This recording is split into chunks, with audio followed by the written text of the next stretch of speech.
প্রিয় সুধী, আসসালামু আলাইকুম। কোরআনের আলোকে নামাজের বৈজ্ঞানিক ব্যাখ্যা।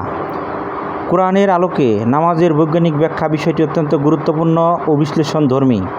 কোরআন নামাজকে আত্মশুদ্ধি ও আল্লাহর নৈকট্য লাভের উপায় হিসেবে বর্ণনা করেছে।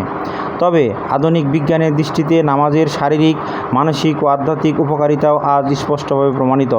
এখানে কোরআনের দিক নির্দেশনা ও বিজ্ঞানের আলোকে নামাজের কিছু বৈজ্ঞানিক ব্যাখ্যা তুলে ধরার চেষ্টা করছি। শরীরের জন্য উপকারিতা। কোরআনের দৃষ্টিতে আর তুমি নামাজ কায়েম করো, নামাজ নিশ্চয় অশ্লীলতা ও মন্দ কাজ থেকে বিরত রাখে। সূরা আনকাবুত আয়াত ৪৫। সেজদা করলে মস্তিষ্কে রক্তপ্রবাহ বৃদ্ধি পায়, যা ব্রেন সেলের কার্যকারিতা উন্নত করে।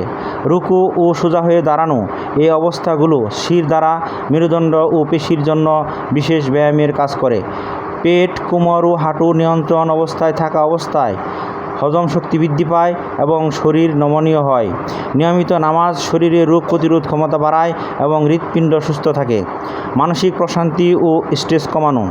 কোরআনের দৃষ্টিতে নিশ্চয় নামাজ মানুষের উপর ফরজ করা হয়েছে নির্ধারিত সময়ে। সূরা নিসা আয়াত ১০৩। জিকিরের মাধ্যমে অন্তর প্রশান্ত হয়। সূরা রাদ আয়াত ২৮। নামাজ নিয়মিত সময় অনুসারে পড়লে সময় ব্যবস্থাপনা ও জীবন শৃঙ্খলা তৈরি হয়। নামাজের মধ্যে মনোযোগ ও একাগ্রতা বৃদ্ধি পায়, যা স্ট্রেস হরমোন হ্রাস করতে সাহায্য করে। নামাজের মাধ্যমে মানুষের মানসিক চাপ ও উদ্বেগ দূর হয়। এটি এক ধরনের মেডিটেশন বা ধ্যানের মতো কাজ করে। আধ্যাত্মিক উন্নতি ও সামাজিক বন্ধন। নিশ্চয় সফল হলো সেই ব্যক্তি যে পবিত্র হলো এবং তার প্রতিপালকের নাম স্মরণ করল ও নামাজ আদায় করল। সূরা আলা আয়াত ১৪-১৫। নামাজ আত্মবিশ্বাস ও আত্মসংযম বাড়ায়।